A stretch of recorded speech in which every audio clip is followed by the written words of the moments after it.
पुढची एक महत्त्वाची बातमी समोर येते ती म्हणजे दहिसर केतकीपाडा या ठिकाणी दहीहंडीच्या सरावादरम्यान घडलेल्या दुर्दैवी घटनेत 11 वर्षीय महेश रमेश जाधव या बालगोविंदाचा मृत्यू झालेला आहे। ही घटना स्थानिक पातळीवरती हळहळ व्यक्त करणारी ठरली असून लहान वयातील गोविंदांच्या सुरक्षेबाबत प्रश्न आता पुन्हा एकदा निर्माण झालाय आणि मिळालेल्या माहितीनुसार महेश जाधव हा आपल्या पथकासोबत दहीहंडी सरावात सहभागी झाला, मात्र सरावादरम्यानच झालेल्या अपघातात त्याचा मृत्यू झालेला आहे। या घटनेमुळे परिसरामध्ये शोककळा पसरली आहे।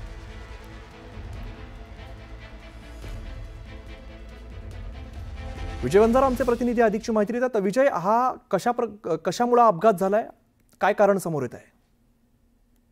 नक्की बघितलं, आता नवीन एक प्रथा सुरू झालेली आहे। दहीहंडीच्या आधी एक सराव शिबिर म्हणून असा एक दहीहंडी चा कार्यक्रम घेतला जातो। हा दहिसरचा हा प्रकरण आहे। दहिसर केतकीपाडा इथे दहीहंडीच्या सराव दरम्यान घडलेल्या दुर्दैवी घटनेचा 11 वर्षीय महेश रमेश जाधव या बाळगोविंदाचा मृत्यू झालेला आहे।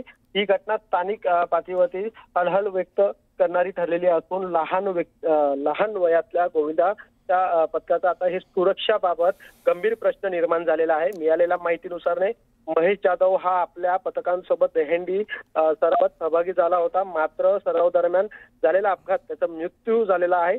याच घटनेमुळे आता परिसरात शोकूल परिस्थिती पसरलेली आहे।